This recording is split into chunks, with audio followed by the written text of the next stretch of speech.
Sí, está perfecto. Bien, buenas noches con todos. Gracias por la presentación, la invitación. Me han invitado para poder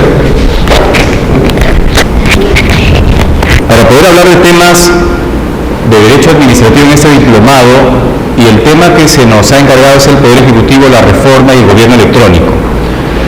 No sé más bien si yo quiero tomar la licencia para tratar de encuadrar la conversación, que es lo que pretendo hacer esta noche, conocerlos un poquito, de qué entidad vienen o cuál es más o menos el eje temático de su quehacer profesional, para que el diálogo discurra por lo que es de interés de ustedes, más que el interés de una fría presentación de PowerPoint. ¿Su nombre, doctor? Miguel Monte. ¿De qué entidad? Soy particular. Ok, pero digamos vinculado con temas de derecho público. ¿En eso? Ah, muy bien. Doctor, buenas noches. ¿En qué área? Logística. Ah, caramba, zona sensible. Ya no hay ambulancias. Van a comprar. Creo que viene la doctora Macetti, ¿eh? Javier, buenas noches. Árbitro. Muy bien. ¿Usted, doctor, buenas noches? Buenas noches. ¿De qué? Ah, particular. Muy bien. Doctor, buenas noches. José Antonio Sánchez, procurador del Ministerio de Educación. Procurador del Ministerio de Educación, un ministerio más complicados a nivel nacional. Señorita, buenas noches. Particular. ¿Usted, amigo? ¿Usted? Ya, muy bien. Bueno, veo que hay por lo menos una mixtura de profesionales que están vinculados directamente con el sector público y otros de manera indirecta. Bien, el tema que traemos más bien es quizá para promover algunas reflexiones y algunos comentarios que puedan ser de hecho de nuestra utilidad. El Poder Ejecutivo en realidad es una institución ya regulada, no solamente desde la Ley 29158, sino precede desde antiguo del Decreto Legislativo 560, y antes también tuvo regulación. Como sabemos, la Constitución Política del 93 deroga la del 79, y ahí hay una serie de matices que también tienen relación con este colectivo llamado Poder Ejecutivo. ¿Qué nos debe importar más del Poder Ejecutivo, por lo menos a nivel de esta conversación? El rol de los ministros, o los ministerios, si queremos verlo de manera corporativa, porque a partir de las decisiones de los ministerios o de los ministros es que va a tejerse una serie de situaciones que tienen connotación con los organismos públicos, y ahí de repente o con seguridad entramos nosotros a tener relación directa. El marco jurídico del Poder Ejecutivo, grandes rasgos, lo encontramos en la Constitución Política, los artículos 110 al 118. La Ley 29158, la LOPE, es una ley que, como sabemos, se dio en el contexto de la Ley de Bases de Descentralización. Esta Ley de Bases determinó que se remozaran y o dictaran las nuevas leyes de gobiernos regionales, de los gobiernos locales, Ley de Municipalidad de la 27972, y finalmente la Ley Orgánica del Poder Ejecutivo. No es casual que la Ley Orgánica del Poder Ejecutivo haya salido al último. Primero salió, si mal no recuerdo, la Ley Orgánica de Gobiernos Regionales, luego la de Municipalidades, y al último se publicó la Ley Orgánica del Poder Ejecutivo. ¿Por qué? Porque allí tiene que ver con el tema de las políticas nacionales y luego el proceso de trasvase de descentralización, de qué cosa es lo que finalmente el Poder Ejecutivo va a transferir a los gobiernos regionales. La Ley del Poder Ejecutivo establece que todos los ministerios, a partir de la vigencia de esta norma, deben dictar sendas leyes de organización y funciones, lo que antes se llamaba leyes orgánicas de los ministerios. Y luego podemos conversar si es que estas leyes de organización tienen categoría de ley orgánica y por lo tanto una votación especial a nivel de Congreso, o de pronto si son leyes ordinarias. Luego esta LOPE también dispone que todos los ministerios deben remozar sus reglamentos de organización y funciones, los denominados ROF, y hay un conjunto de leyes, un conjunto de reglamentos especiales que establecen un conjunto de funciones a los ministerios y otro conjunto para los ministros. Por ejemplo, a nivel de defensa jurídica, por allí hay un decreto supremo ya de hace varios años, que dispone cuando la Presidencia del Consejo de la República, por ejemplo, puede encargar determinados casos a un ministro para que se encargue de la defensa de casos especiales. ¿Ok? El marco jurídico del Poder Ejecutivo nos permite, digamos, tener como primer referente el título preliminar. ¿Cuál es la diferencia entre estas leyes de los últimos 5 años que tienen títulos preliminares y aquellas que solamente tienen disposiciones generales? La doctrina administrativa, por lo menos también la nacional, ya ha establecido que la diferencia entre una ley que tiene disposiciones generales y aquella que tiene principios es que estos últimos, los principios, constituyen bases fundantes para poder regular y o resolver situaciones que no necesariamente están establecidas en el articulado de la misma norma.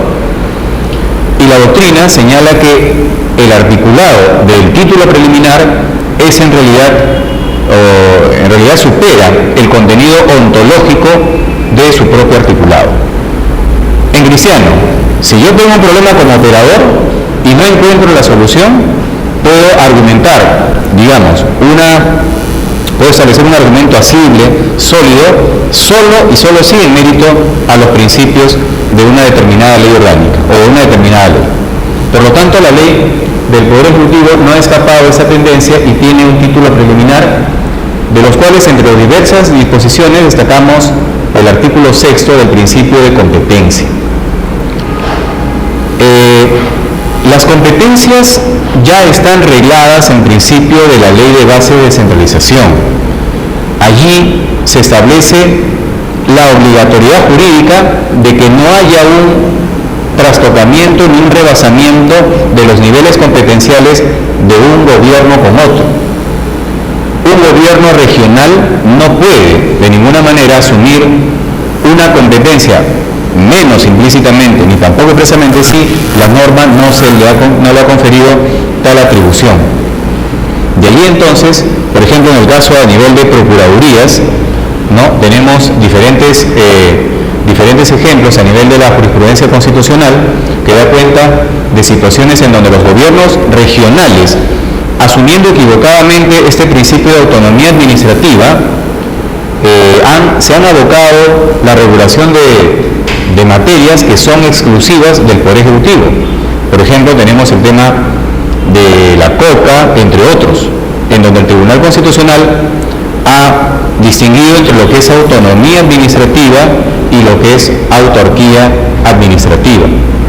La autonomía administrativa en realidad establece cuáles son los parámetros de competencia de uno y otro. ¿Quiénes son los llamados a tener esa claridad?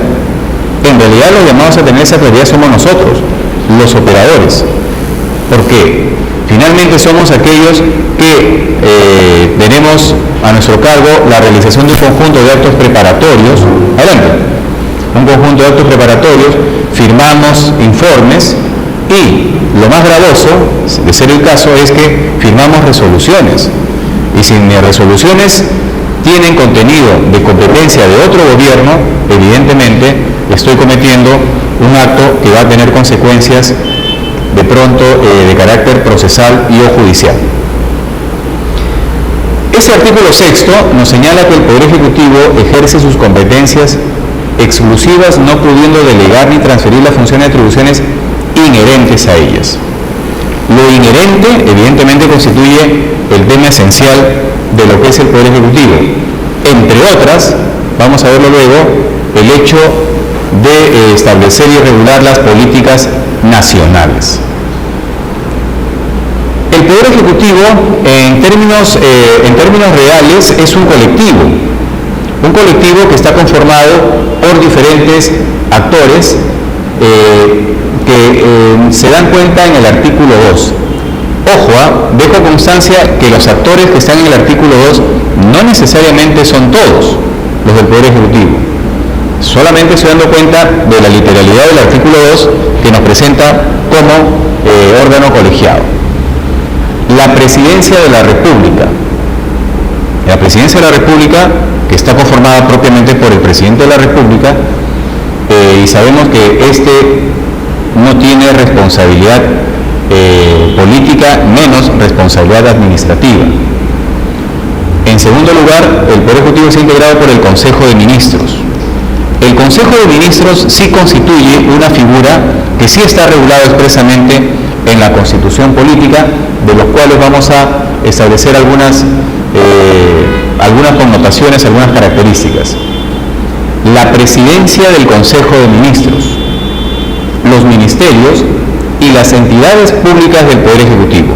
En cuanto a entidades públicas del Poder Ejecutivo, allí debemos ampliar el panorama, puesto que se comprende a lo que se denominan los organismos reguladores y también las empresas públicas.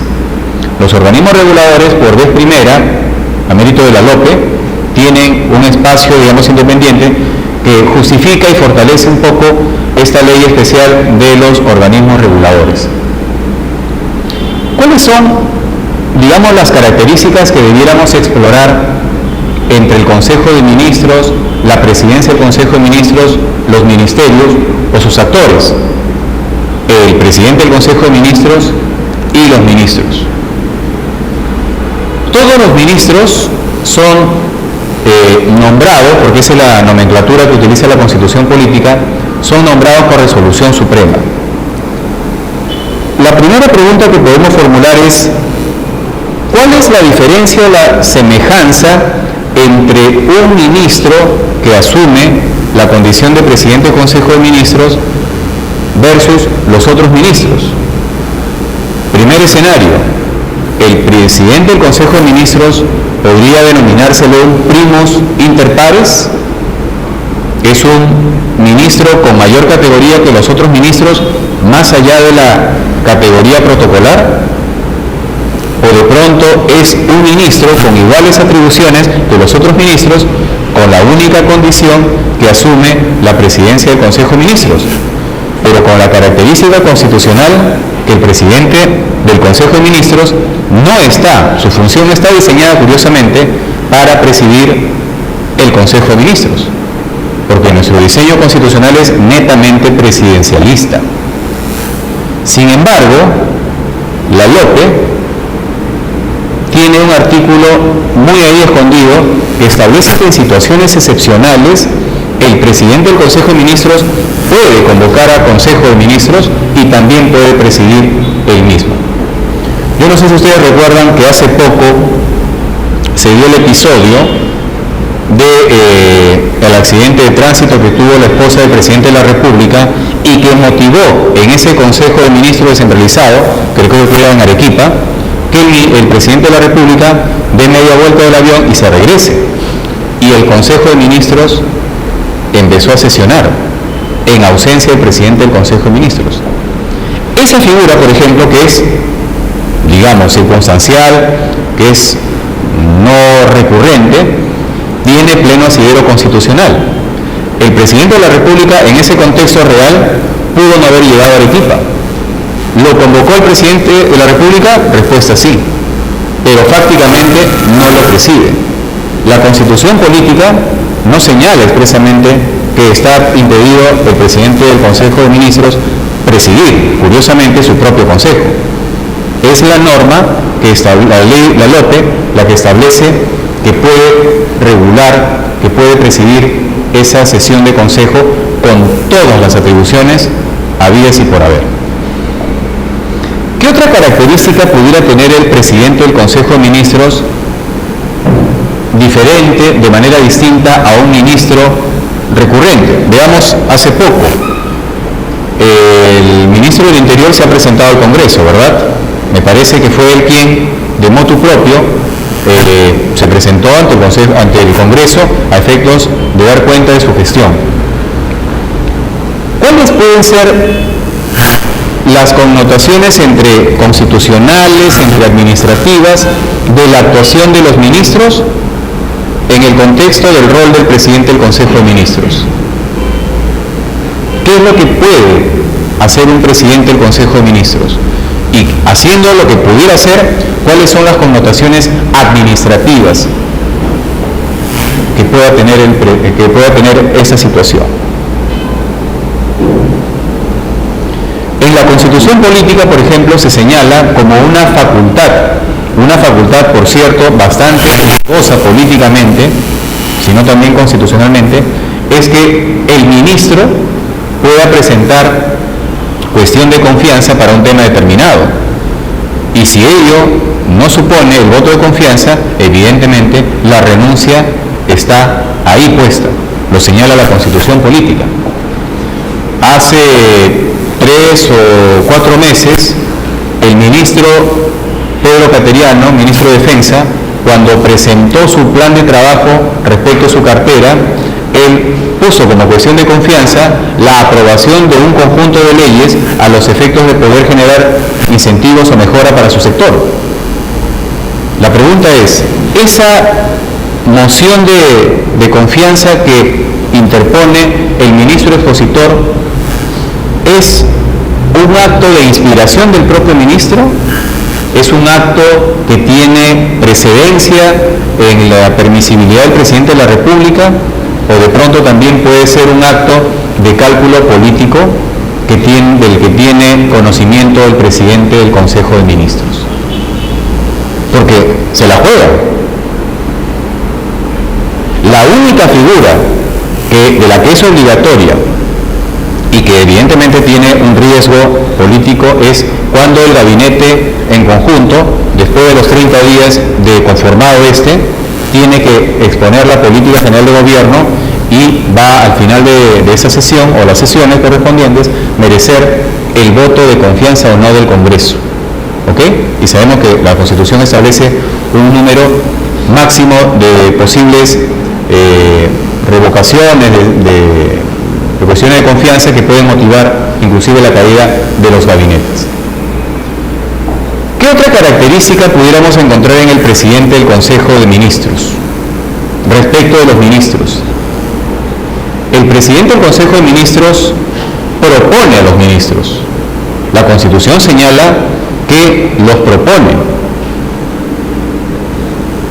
Lo que no dice la Constitución, y eso tiene que ver con el modelo constitucional, es si el presidente de la República necesariamente nombra al que el presidente del Consejo de Ministros propone.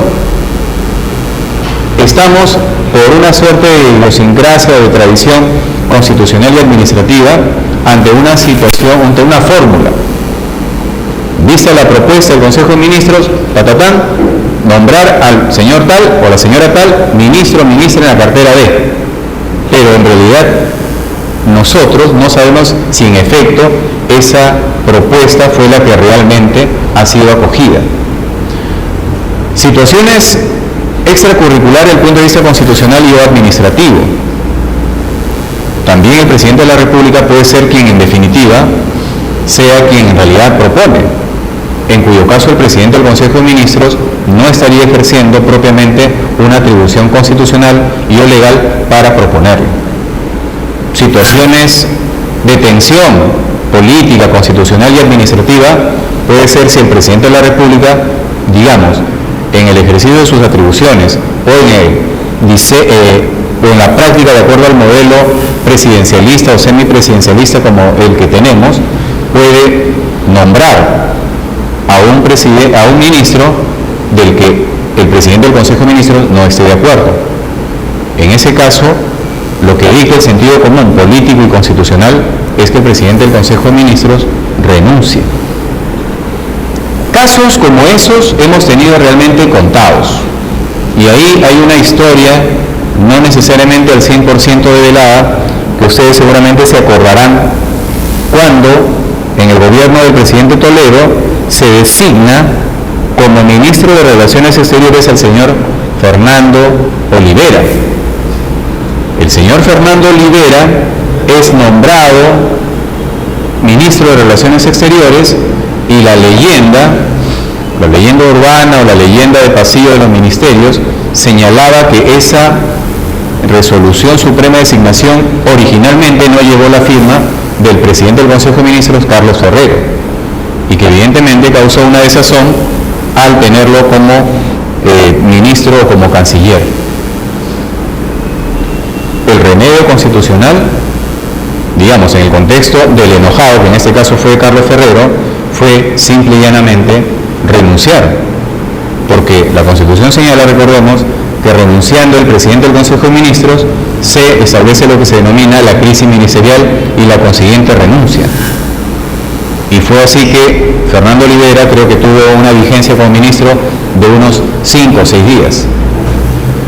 ¿Cuáles son las características o las consecuencias más inmediatas de la caída de un ministro?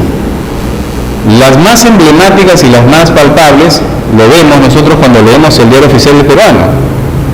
Sendas resoluciones ministeriales de los funcionarios de la alta dirección.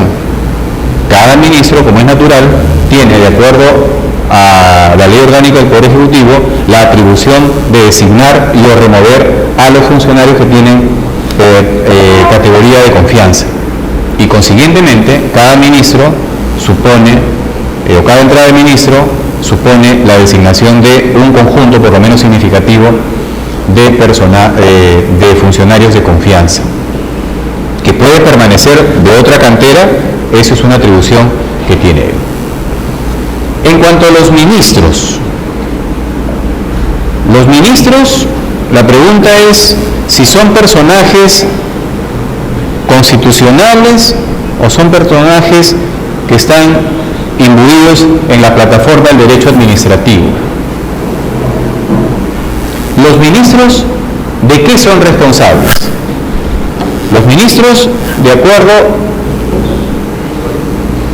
a la Constitución política, se señala en el artículo 119 que están a cargo de la dirección y la gestión de los servicios públicos. La Constitución del 93 ha seguido, digamos, la nomenclatura o la tesitura tradicional de que todo aquello que está en sede administrativa constituye servicios públicos y estos le están confiados a los ministros en los asuntos que competen a la cartera a su cargo. La ley orgánica ha sido más precisa y creo que ha acotado de manera más acertada el hecho de que señala que el ministro es el responsable político de la conducción de un sector o sectores del Poder Ejecutivo. Ya no estamos hablando aquí de que están a cargo de los servicios públicos porque sabemos que los ministros, todos los ministerios, en estricto, desde el punto de vista técnico, no tienen servicios públicos a su cargo, ¿no? El servicio público constituye una categoría bastante compleja de la que no necesariamente todos los ministerios se tienen. Por ejemplo, quien le habla, en ese momento se ejerce la función pública del Ministerio de Justicia y nosotros propiamente no tenemos servicios públicos. Nosotros lo que cumplimos es función administrativa. Ministerio de Vivienda de repente sí podría tener el servicio público a través de SEDAPAL, por ejemplo. Pero, vuelvo a la pregunta, ¿qué categoría tiene el ministro? ¿El ministro es un personaje constitucional, es un personaje administrativo o es un personaje político? El diseño constitucional, pero sobre todo el diseño legal, ha determinado que esencialmente el ministro sea un personaje con alta carga administrativa, cuando la naturaleza ontológica del ministro es precisamente ser la de un personaje político, porque es un funcionario de confianza del presidente de la República. ¿Dónde encontramos esa respuesta? En los sistemas administrativos. Para ustedes, para los especialistas en contrataciones o en presupuestos, saben y sabemos que las leyes de la materia señalan que el responsable del presupuesto del sector es el titular de la entidad. En materia de contrataciones, el responsable de las contrataciones públicas es el titular de la entidad, que obviamente que permite la delegación, pero en estricto, casi todos los sistemas administrativos capturan al ministro de Estado con esta cartera de gestión administrativa, cuando en realidad esa es una tarea, desde nuestro punto de vista, que debe estar totalmente cortada, extinguida, y eso supone una modificación de los sistemas administrativos para que esas tareas sean en estricto, propiamente, función de los máximos directivos administrativos de un ministerio. Para los que estamos en un ministerio, tenemos que estar al milímetro, al centímetro, para que un ministro de Estado pueda firmar un recurso de nulidad. Estamos sujetos a plazos, y el ministro está en una plataforma de interpelación, de censura, una plataforma de viajes a organismos internacionales, etcétera, y sin embargo tenemos que estar ahí pendientes porque se vence el plazo. Esa función, en nuestra opinión, decíamos, no debe continuar en manos de los ministros de Estado, pero eso supone la modificación de diferentes sistemas administrativos. Uno de los pocos sistemas administrativos de los que de origen no designa al titular de la entidad, le hace ministro, como responsable del sistema administrativo, es el sistema de bienes estatales. El sistema de bienes estatales, de principio, ha establecido que la responsabilidad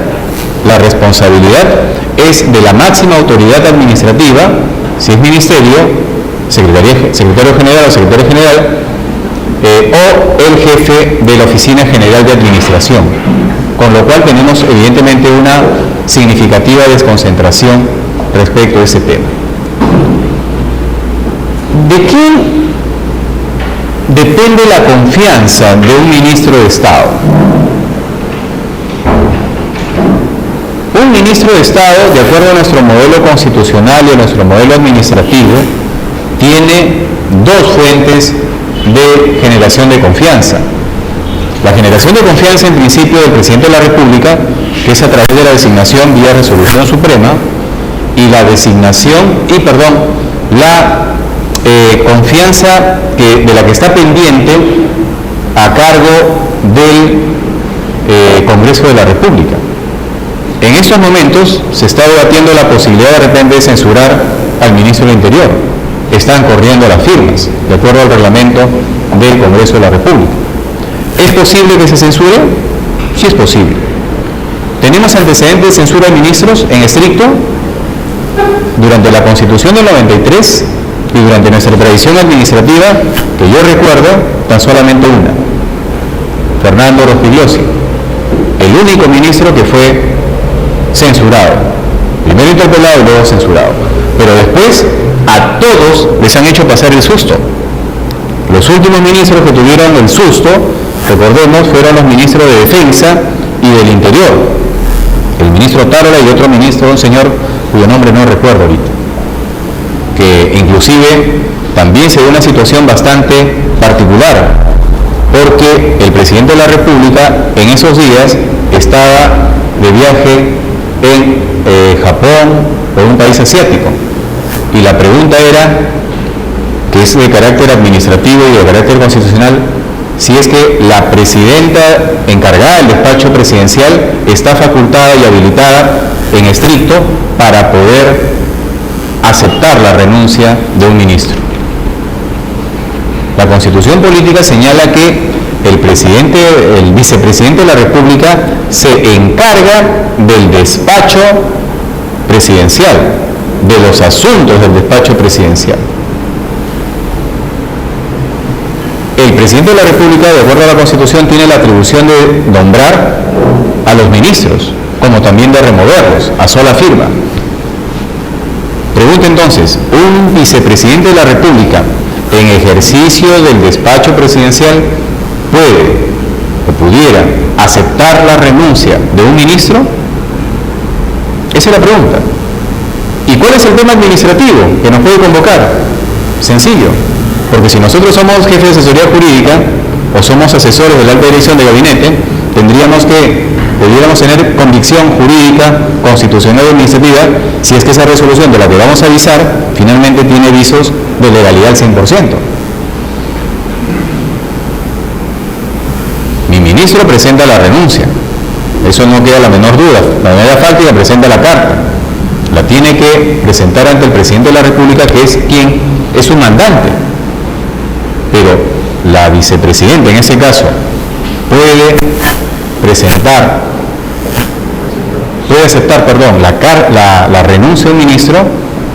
Se dieron en esos días sendos debates a nivel mediático, constitucional y político, y el tema se solucionó que del avión el presidente Ollanta lo primero que hizo fue firmar la resolución de suprema aceptación, porque ya la situación política era irresistible. Es decir, no se escogió la posibilidad polémica de que un vicepresidente encargado del despacho pudiera aceptar las renuncias de un ministro en ejercicio. Ok. La Constitución vigente señala que los ministros reunidos forman el Consejo de Ministros. Es decir, que la única plataforma en que los ministros son Consejo de Ministros es solamente cuando hay convocatoria. No hay otro escenario constitucional, ni legal ni administrativo en que los ministros forman Consejo de Ministros.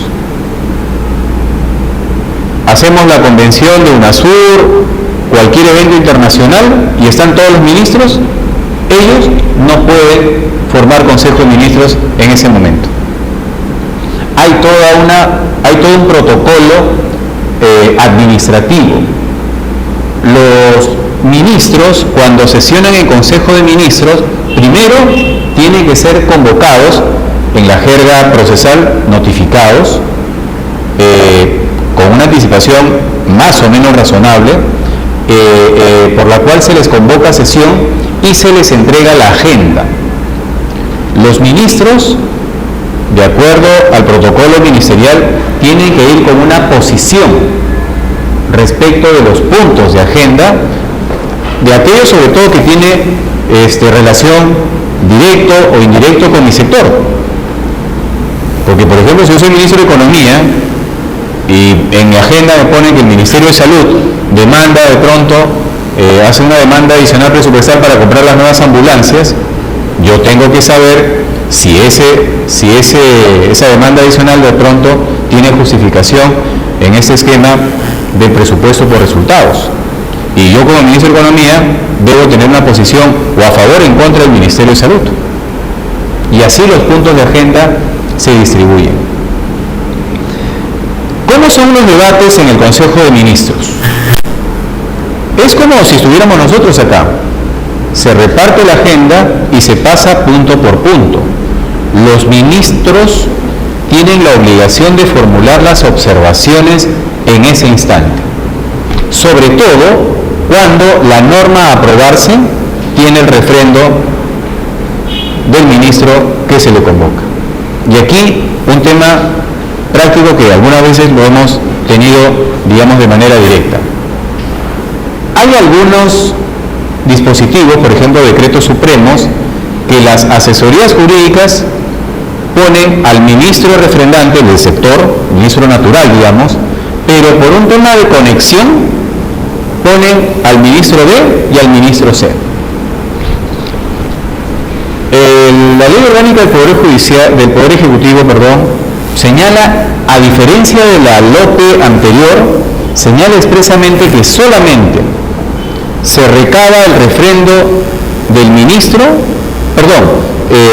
se recaba las firmas, le hace el refrendo de todos los ministros, o sea, le hace el voto aprobatorio del Consejo de Ministros, cuando una norma legal expresamente así lo señala.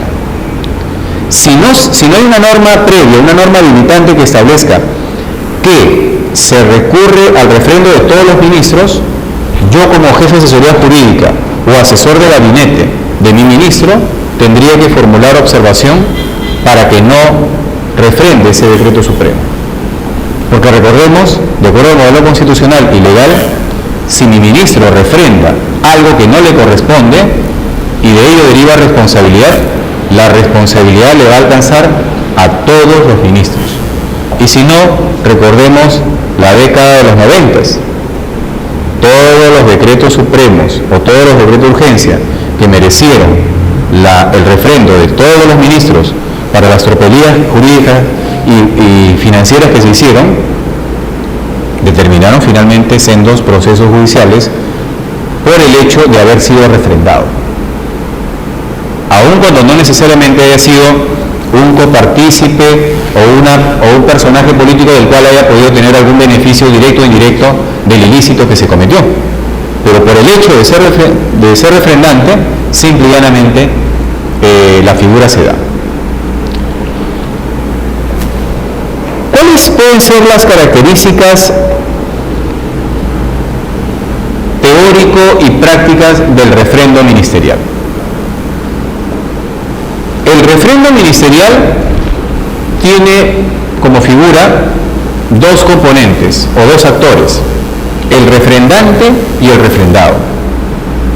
El refrendante es el ministro, el refrendado es el presidente de la República, porque de acuerdo a la Constitución, él es irresponsable políticamente de todos los actos, todos los documentos y normas que él suscriba. Quienes son responsables son los ministros. Entonces, una vez más, allí la lupa, el ojo se tiene que atisbar de por qué mi ministro o mi ministra tiene que firmar un determinado documento. Pero ¿cuáles pueden ser las situaciones de tensión que el modelo constitucional y administrativo puede presentar? Pregunta: ¿el presidente de la República puede per se formular proyectos de decretos supremos? ¿El presidente de la República tiene capacidad de iniciativa legislativa, de iniciativa reglamentaria?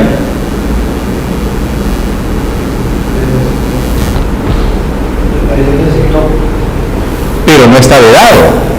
En el gobierno de Alan García, en las agendas del Consejo de Ministros, usted veía: punto 1, ministro de Economía; punto 2, ministro de Salud; punto 3, presidente de la República. O sea, el presidente de la República propone un dispositivo y se entiende que si su contenido asume, digamos, aceptación, el ministro del sector está en la obligación de recogerlo y por lo tanto de validarlo, mejorarlo en el tiempo.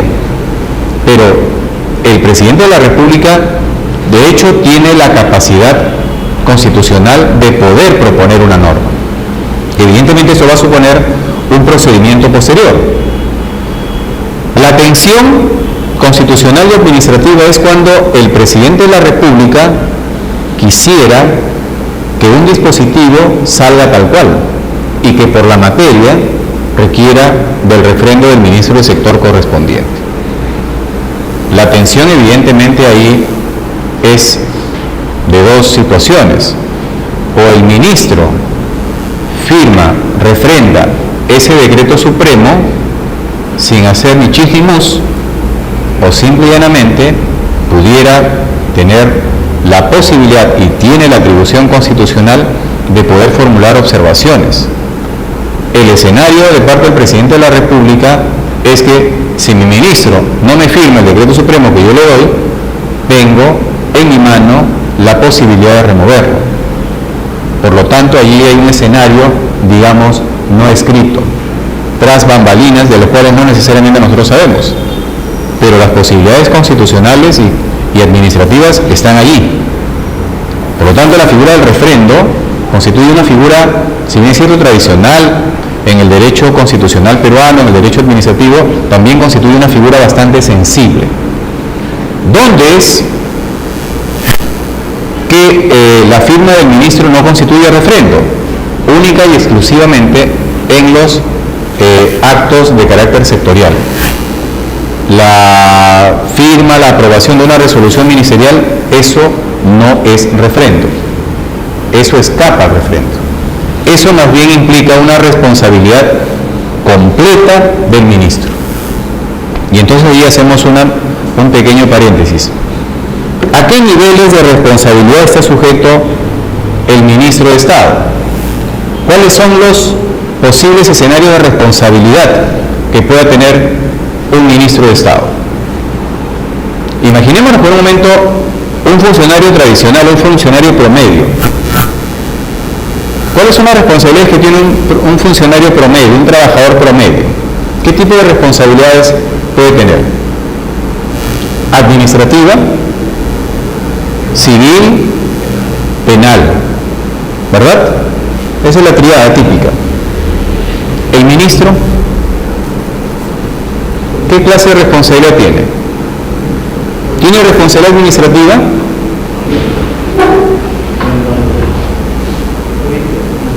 ¿Tiene? No tiene. ¿Y cuál es el argumento para afirmar que no tiene? Digamos, haciendo la analogía de un funcionario promedio. Porque la responsabilidad administrativa, ¿qué supone? ¿Qué supone la responsabilidad administrativa?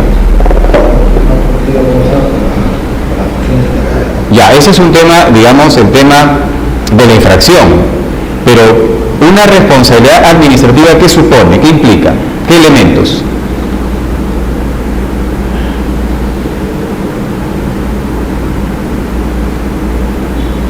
Si yo no vengo 3 días al trabajo, consecutivos o 5 en el mes o lo que corresponda, ¿estoy cometiendo una infracción de manera objetiva?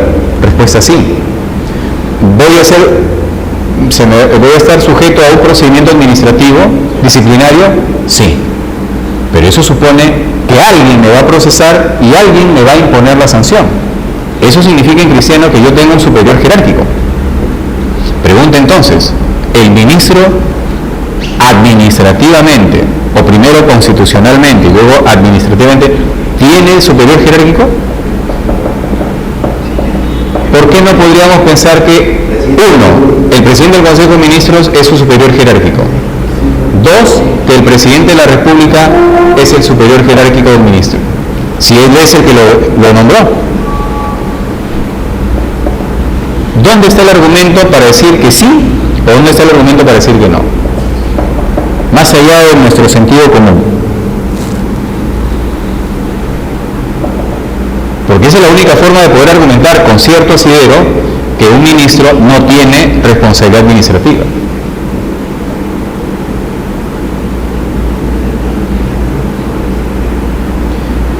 Volvamos nuevamente a la condición. ¿Qué es el ministro?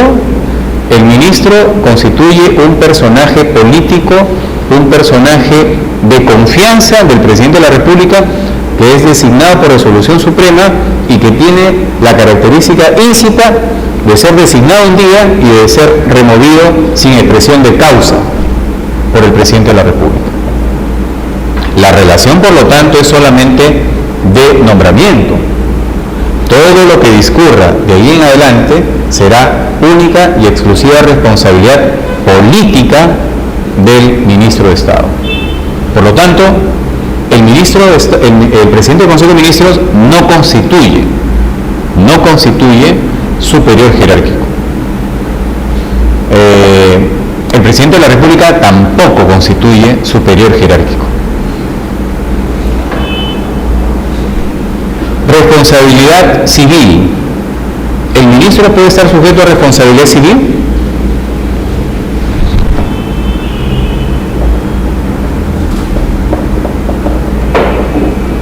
Si el ministro está sujeto a responsabilidad penal, lo cual sí es sustentable, se puede derivar de la responsabilidad penal una responsabilidad civil.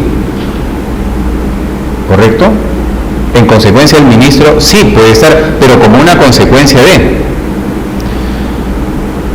¿Y qué pasa entonces cuando decimos que los ministros están sujetos, como que de hecho están sujetos al Sistema Nacional de Control?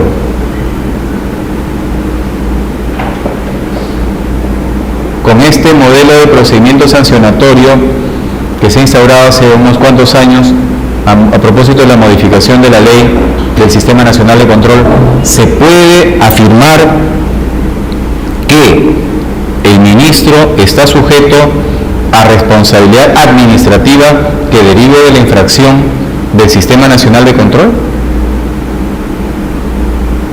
¿O es acaso que el ministro de Estado está sujeto, sí, a los protocolos de control, pero que ello puede derivar esencialmente responsabilidad política? Para identificar más o menos, o para configurar más o menos este comentario, pongamos un poco el tema de un ministro cuando entra y un ministro cuando sale. Cuando un ministro entra, ¿qué es lo que tiene que hacer? Asumir el cargo, ¿verdad? Ya hay normas de control que establecen que todo ministro entrante tiene que recibir el informe de gestión del ministro saliente. El ministro saliente es el que tiene que dar cuenta de los aspectos esenciales de su gestión, de aquellas situaciones administrativas, operativas que han estado a su cargo. Un ministro de Estado tiene que devolver el carro, por ejemplo, tiene que entregar los bienes que se le entregó, su laptop, su netbook, su iPad, sus celulares, lo que fuere. Tiene que a través de su despacho rendir cuenta de su caja chica. Tiene que disponer el ordenamiento de toda la documentación que ha suscrito él. Ejemplo, su archivo documentario de resoluciones ministeriales. Es decir, hay todo un protocolo del ministro saliente que está obligado a hacerlo. Y el ministro entrante recibe eso y evidentemente en la dinámica cuando se retire él o ella también tendrá que hacer lo mismo. Esa infracción, que es una norma, de una resolución de Contraloría, constituiría responsabilidad administrativa, porque si constituye responsabilidad administrativa tendríamos que concluir que estaría sujeto a un procedimiento administrativo. La pregunta entonces es, ¿y si es así, quién lo juzga? ¿Quién se encarga de su caso? ¿Ah? No hay. Situación diferente que sí ocurre con los viceministros. Los viceministros sí están sujetos a responsabilidad administrativa. Y existe un decreto supremo del año 2000 y algo que establece que se debe constituir las comisiones especiales de proceso administrativo disciplinario para funcionarios de rango viceministerial y de secretaría general o de rango equivalente. ¿Por qué las comisiones de proceso disciplinario, como sabemos, es la permanente, F1, F2, F3, y la especial, por lo general F4, F5, su equivalente, y la especial o la superespecial es para funcionarios que tienen rango F6 o F7, dependiendo cuál es la configuración de rango de tal ministerio. Entonces concluimos que el ministro no tiene responsabilidad administrativa. Pero la infracción que materialmente puede tener contenido administrativo puede dar lugar a ¿qué cosa? A una responsabilidad política. Por eso la tendencia teórica mayoritaria es que los ministros tengan esencialmente responsabilidad política, cuyo componente puede ser parte de una actuación política, como por ejemplo el ministro del Interior en esos momentos, o una responsabilidad política que tenga como precedente un hecho administrativo. Ejemplo, de no presentar, no cumplir con la formalidad de entrega de cargo. Si es que yo pudiera, poner la lupa y decir que esa entrega de cargo hay una situación que determina indefensión al Estado, por ejemplo, ¿ok? Entonces, allí no hay. La responsabilidad penal definitivamente sí es un tema objetivo, ¿no? Ahí, si el ministro ha cometido delito contra la administración pública, contra la función pública, definitivamente sí va a estar sujeto con todas las características propias de este procedimiento. ¿Ok?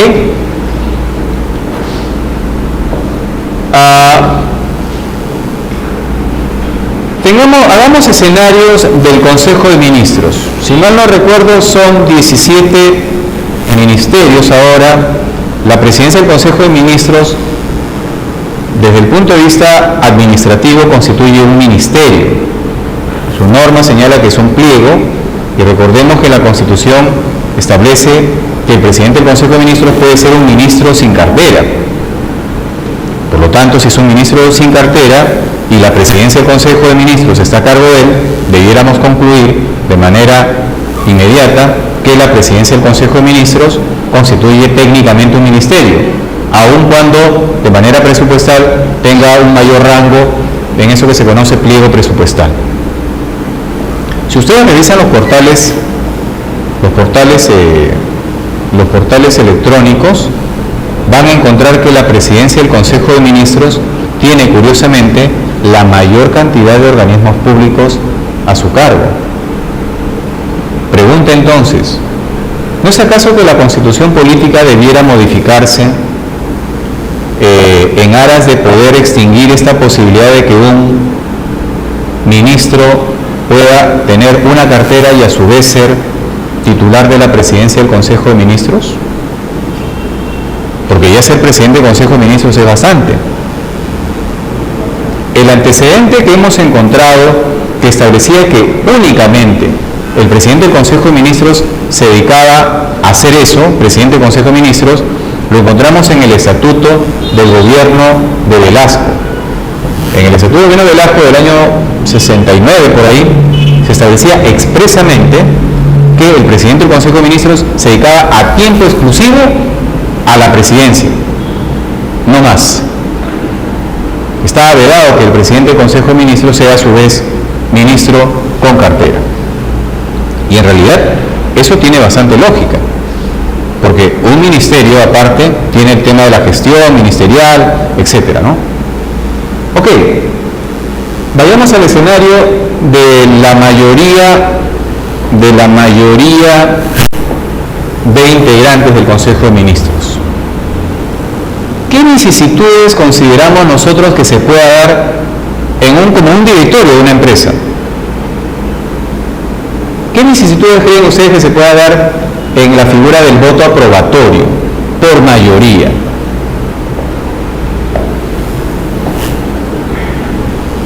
¿Estamos hablando solamente de un tema numérico? ¿O de repente estamos hablando acá de una aritmética jurídica? Cuando quiero proponerles esto, es porque, recordemos, en el caso de los ministros existe el encargo de la cartera ministerial.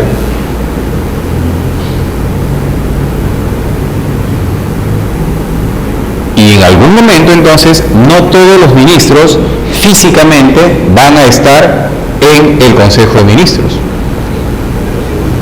¿Perdón? Pero sí votan. Y ahí viene el problema del voto. Y ahí vamos a ver vicisitudes administrativas cuando un ministro está encargado de. El antecedente de que yo recuerdo, no sé si ustedes también lo recuerdan, es que creo que eso fue a fines del año pasado, se dio un cónclave Perú-Ecuador y se fueron como 14 o 13 ministros y se quedaron 3 ministros encargados, uno de 4, uno de 5 y uno de 6 por ahí. O sea, alguien tenía que quedarse en la casa, pues alguien tenía que apagar la luz.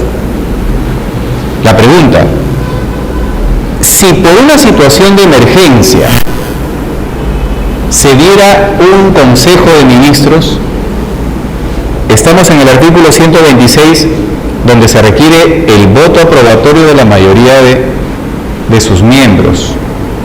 Y yo puedo ser poseedor de 5 votos o de 2 votos. La pregunta es si la Constitución política y la ley, la LOPE, admite bipolaridad. ¿Se capta el mensaje? Si yo teniendo 2 votos, puedo votar por un mismo tema, un sí o un no, ya que está de moda esta frase, ¿no? Últimamente. Porque finalmente yo me puedo abstener también. Yo me puedo abstener como ministro encargado y como ministro titular puedo votar en un sentido u otro. ¿Ese escenario está regulado en la Constitución? No está regulado. ¿Está regulado en la LOPE? No está regulado. Son situaciones evidentemente límites o situaciones atípicas, pero pueden darse. Pueden darse. ¿Quién dice que cuando fueron a Ecuador, un cónclave que duró creo que día y medio, pudo haberse dado una situación de emergencia? La presidencia de la República estaba a cargo de la vicepresidenta. El presidente del Consejo de Ministros se quedó. Y la Constitución política, la LOPE, señala que si no hay una convocatoria expresa del presidente de la República, el presidente del Consejo de Ministros lo puede hacer. ¿A quién hubiera convocado? A 3 o 4 personas. Y esas 4 personas son tenedoras de un conjunto de de posibles votos. Y la norma, el artículo 126, señala que para que haya acuerdo de Consejo de Ministros se requiere el voto aprobatorio de la mayoría de sus miembros y que tiene que constar en acta que maneja la Secretaría de la Presidencia de la República. Otro tema de vicisitudes y que también no está regulado de manera expresa, y eso lo da la práctica, es cuando un ministro o una ministra está encargado de una cartera. La práctica indica que a través de Secretaría General de Palacio y Gobierno se establece el rol de viajes. Ahí hay como una especie de un Excel ahí en televisor y se sabe las franjas de cuándo el ministro viaja en mayo, posiblemente en abril, etc. Entonces allí lo que se requiere es, de acuerdo al artículo pertinente de la Constitución, es encargar el despacho de esa cartera a otro ministro. No hay ministros interinos, señala la Constitución. La LOPE tampoco permite que un viceministro sea ministro encargado. ¿Por qué un viceministro no puede ser ministro encargado? Más allá del tema legislativo. ¿Por qué? A ver. ¿Ah? Tibio.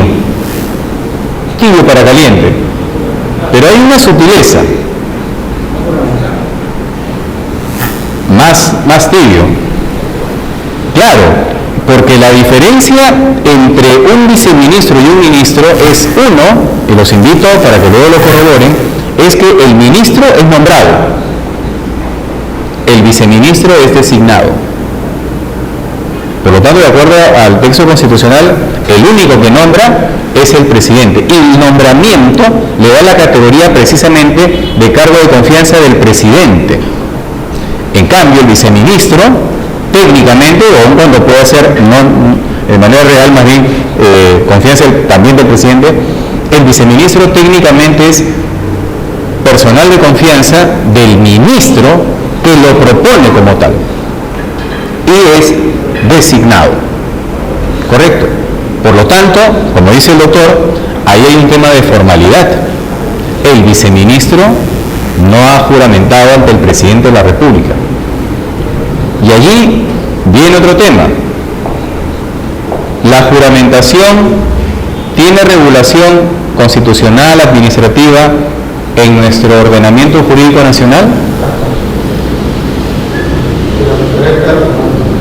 Pero ¿dónde está en la Constitución? Los ministros.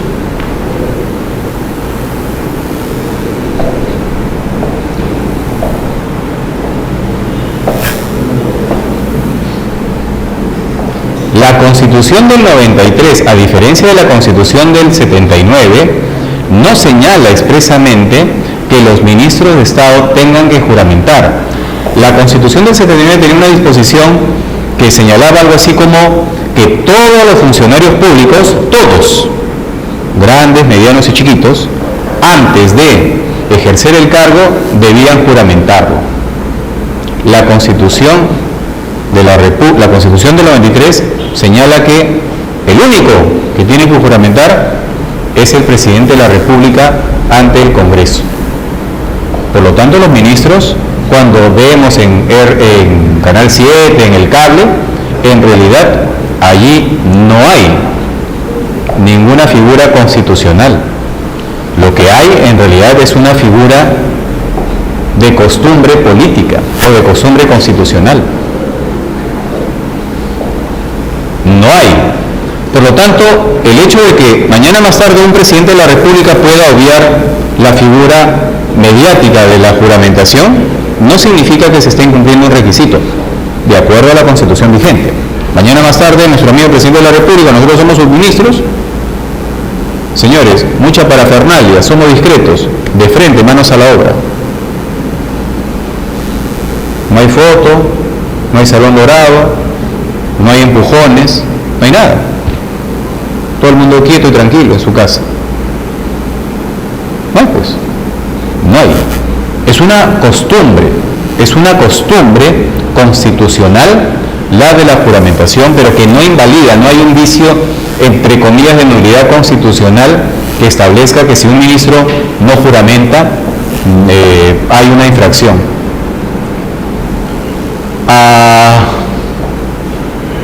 Eso en cuanto al juramento. Y en cuanto decíamos entonces, para saber la idea, de que el ministro,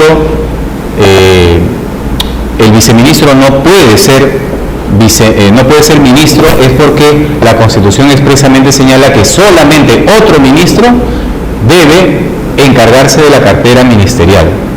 Si mal no recuerdo, la Constitución señala que máximo el plazo es por 120 días. No admite más plazo. ¿Y qué pasaría si el plazo de 120 días se extiende en el tiempo? ¿Cuáles pueden ser las connotaciones?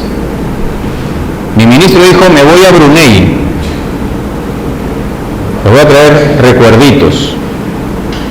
Día 120 y no regresa. 121 no regresa. ¿Cuál tendría que ser el remedio entre constitucional y administrativo? ¿Qué le recomendaríamos al presidente de la República? Que le encargue a otro ministro. Pero ya el plazo es 120. No, pero dice la Constitución no puede haber más de 120 días sin cargar. Esa es una interpretación aritmética. Una interpretación constitucional es que ningún ministro, ¿no es cierto?, puede dejar ausente su cartera más de 120. Pregunta entonces, y eso de carácter administrativo, ¿cuáles pueden ser las causales o hechos que motivarían que un ministro pueda estar ausente de su cartera? A ver, el ejemplo típico es viaje. ¿Sí o no? Comisión de servicio, viaje. 2, enfermedad. Pregunta, ¿los ministros están sujetos a descuento? ¿Por qué? ¿Quién de nosotros conocemos el régimen laboral de los ministros? ¿Ah? ¿El FAC? El régimen laboral de los ministros en los últimos 10 o 15 años ha sido cíclico itinerante, más o menos como una hoja de un electrocardiograma. Porque primero eran hipersecretos, no, para decirlo así, primero eran inopes, menesterosos, ¿no?, que trabajaban casi por amor a la... Es más, perdían, ¿no? Perdían por servir a la patria, ¿no? Esa es la típica, ¿no? Yo te vendo, hermano, ¿no? Te estoy perdiendo, pero te lo vendo. Estoy perdiendo plata. Los ministros se supone que, entre comillas, perdían en los años 90, pues. Porque no se sabía cuánto. Y todos decían, no, pues si el presidente de la República ganaba 2.000 soles, la lógica era que el ministro tenía que ganar 1.800. ¿Se acuerdan? Si el presidente tenía 2 jeans y 2 sacos, el ministro debía tener 1,5 jeans, ¿no? O sea, una bermuda. Es la lógica aritmética patrimonial, ¿no? Remunerativa. 90s, hipersecretismo. En los 2000, una publicidad relativa, ¿no?, un poco a regañadientes, con el altibajo de la subida y la bajada del sueldo del presidente de la República y por lo tanto de los ministros, que solamente se reflejaba en la declaración jurada, esto es, en la separata de la declaración jurada de bienes y rentas, ¿cierto? Pero hasta allí no sabemos el régimen laboral del ministro. No sabemos si el ministro tiene seguro social o tiene un seguro privado, o si tiene los dos, o si tiene 14 sueldos. Son situaciones que se regulan a través de la presidencia del Consejo de Ministros. Hace poco nomás no tuvo la presidencia del Consejo de Ministros, hace como 4 meses, a propósito de una investigación mediática del Congreso de la República, sacar al frente de cuál era el verdadero, bueno, no el verdadero, sino cuál era el ranking remunerativo de todos los ministros, el bruto y el líquido. Respuesta sí. Pero esa es una situación, digamos, que ya por un tema de gravedad y de cultura política por ese tema de la ley de transparencia y todo lo que es transparencia en la administración pública, evidentemente todo se tiene que saber. Cuánto gana un ministro, cuánto gana un viceministro y cuánto ganan sus funcionarios de confianza. Otra situación que puede darse a propósito del encargo de cartera, y decía que no está regulado, es cuando un ministro de Estado tiene a su vez el encargo de otra cartera. Pregunta: ¿el encargado de la cartera está en la obligación de despachar todo lo que se le entrega? Es decir, nuestra amiga es ministra de la Mujer y a su vez encargada de ministra de Relaciones Exteriores. Por 5 días. Y estamos en una situación de tensión con un país limítrofe. Y todos los días, con seguridad, doctora, le van a llegar resoluciones ministeriales o resoluciones supremas, porque usted constitucionalmente ha sido la designada como la encargada de esa cartera. La pregunta es, ¿usted se puede negar a no firmar?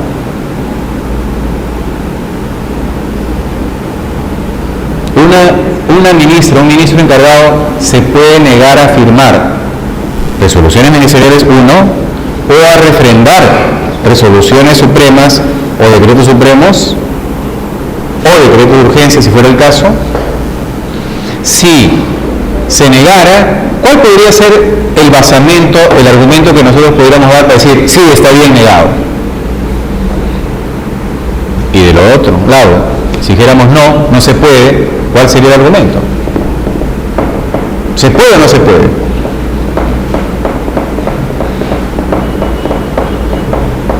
Sí, doctor. Al encargarse la cartera, también asume la responsabilidad de lo que pide. Por lo tanto, no estoy de acuerdo con nadie. Por lo tanto, en ese contexto podría decir, no firmo nada. O sea, no nada en el sentido, no voy a firmar nada de lo que me traigan.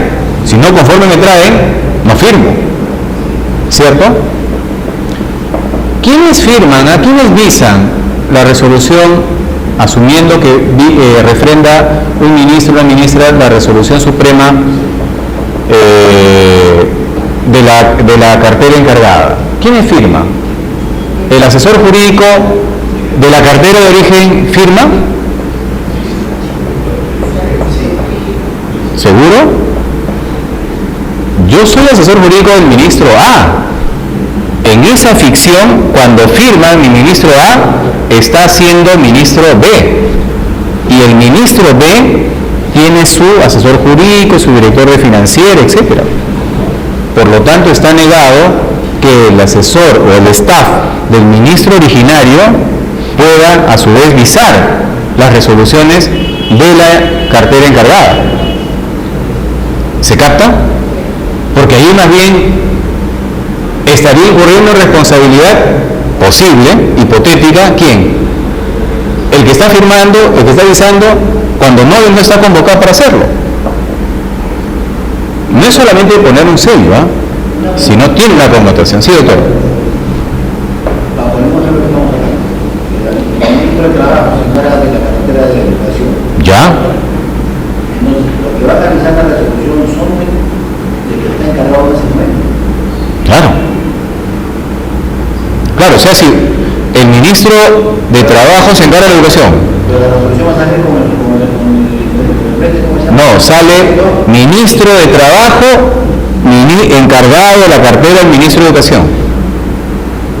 Palacio se encarga de ponerle el sellito. Porque lo que vale ahí es el código. Va a ser TR o MTP, lo que sea, o MET. No importa aquí el código del ministro originario, ministro de Justicia, pero firmo con el ministro de Relaciones Exteriores, será RRE. No va a tener ni colisión. Por eso es muy importante también nosotros, cuando vemos en el diario oficial del peruano, cuando un ministro, nuestro ministro, es encargado de. Porque significa que esos 3 días tenemos que poner la lupa. En lo personal, la práctica, digamos, es que viene el despacho previa revisión. Y se supone que la revisión implica con los antecedentes. Y en algunos casos hay papitas calientes, hay situaciones curriculares y hay situaciones atípicas. Y si los antecedentes no son así de contundentes, evidentemente lo que ordena el protocolo interno es no lo firme, está incompleto, su atribución está, mándenme todo el expediente completo si quieren que lo firme. Sí, doctor, adelante. ¿Quién determina cómo es el procedimiento para elegir al ministro que se encarga de la cartera de? Buena pregunta. En realidad, la práctica constitucional indica que hay una suerte de, decíamos, se verifica la tabla de frecuencias de viajes y Presidencia del Consejo, Secretaría del Consejo de Ministros les da rangos. O sea, son ellos los que dicen, estos pueden ser. Y en la práctica real, eso no está escrito en piedra tampoco, en la práctica real está, oye, voy a viajar a Ginebra, del 1 al 5, veo que tú te vas a quedar en tu casa, ¿puedes quedarte? Sí, hermano, me quedo. Ok, pero yo también le puedo decir, no, hermanito, tu cartera esta semana está bien difícil, encárgaselo a otro. Y entonces tenemos que ver quién es. Segundo escenario, la Constitución y las normas administrativas lo permiten, es que yo pueda tener tantos ministros encargados como fracción de tiempo sea necesario. 3 ministros encargados, puede ser, si el tiempo es largo. Ministro A, ministro B, ministro C. Correcto. También la práctica puede darse de que pueda haber una suerte de cambio, porque ese ministro B, que en ese momento no viajaba, resulta que tiene que viajar por emergencia o por urgencia nacional o por un tema de agenda internacional. Entonces se pone el ministro F y ahí entonces somos nosotros los que tenemos que chequear si es que mi ministro o mi ministra va a tener en esos días esos encarguitos especiales. ¿Ok? Sobre el tema de quién visa, por el principio de eficiencia no debería seguir pisando el sector que corresponde, porque supongamos que es asesor de justicia, debido a un tema de transportes y comunicaciones, es otra cosa. Viene visado, Viene visado. Ya viene visado. O sea, esto de transportes, claro, viene con todos los vistos. Pero yo tengo que revisar a efecto de que la ministra o el ministro diga, va para la misa. Sí, no, viene visado. Viene visado. Sí, no es que nos hace, no es que recién le vamos a hacer la tarea. No, evidentemente, sino al conserje del señor, 360 grados y nuevamente te tiene que regresar. No. Ok. Entonces, esas situaciones del encargo de la cartera ministerial puede darse. Estábamos hablando un poco también del régimen laboral de los ministros. Los ministros, definitivamente, por su régimen constitucional, su régimen legal, son los personajes más vulnerables desde el punto de vista constitucional, administrativo y político. Ya dependerá en todo caso de qué talante traiga cada uno, ¿no es cierto?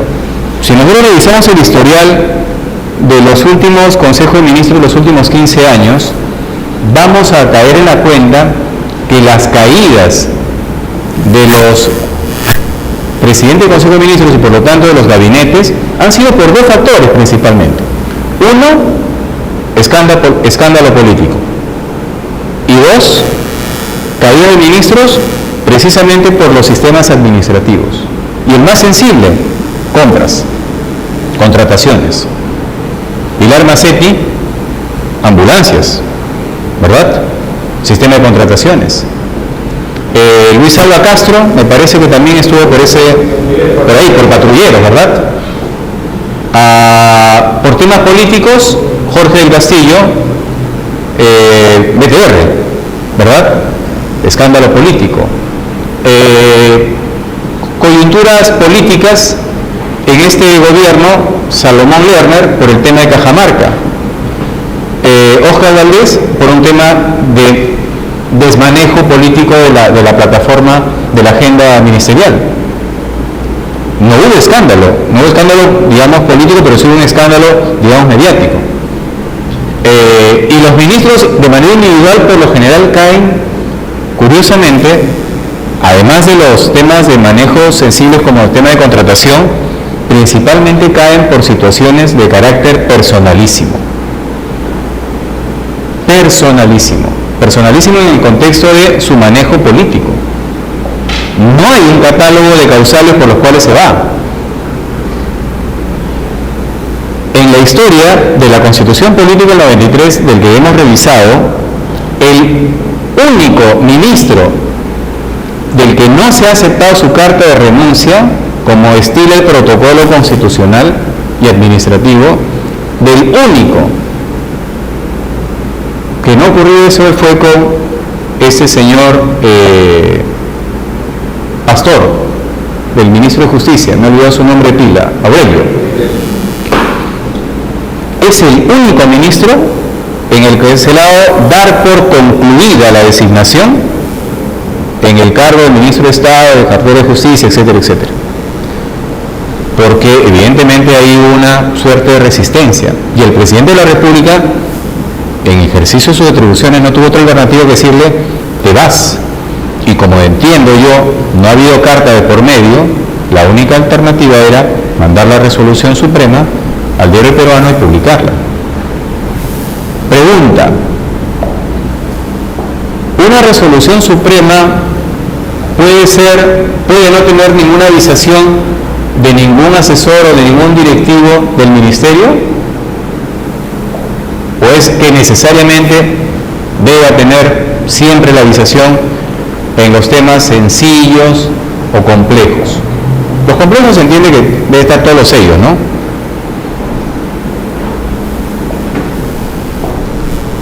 El presidente de la República hoy a las 12 de la noche, si quiere, firma una resolución suprema de remover en el cargo, hasta que si quiere lo tipea y lo imprime.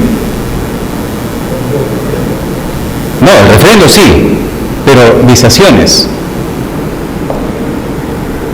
Pero necesariamente debe tener visaciones todos los actos de gobierno, porque eso no es un acto administrativo, ese es un acto de gobierno. No puede tranquilamente firmarlo, no hay ningún vicio.